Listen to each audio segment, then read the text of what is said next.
Hey, we are making smashed plantains.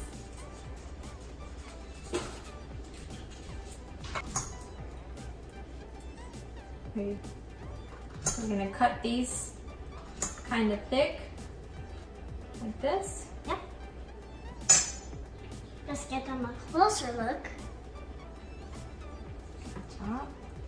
I'm gonna drop them in the oil, flat down like this. Move to the side.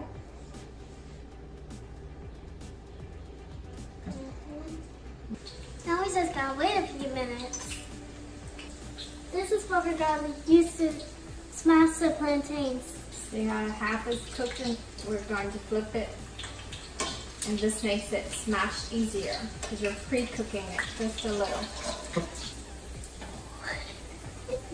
Isn't he cute? Alright, so now they're kind of evenly cooked. Fold the napkin over and then press really hard. As hard as you can. That's a smashed plantain.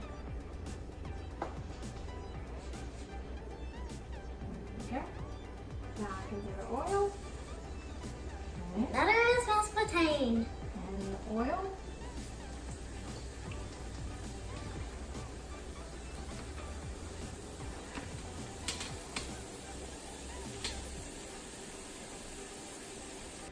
Now I gotta put salt, a little black pepper. There you have it. Yummy smashed plantain.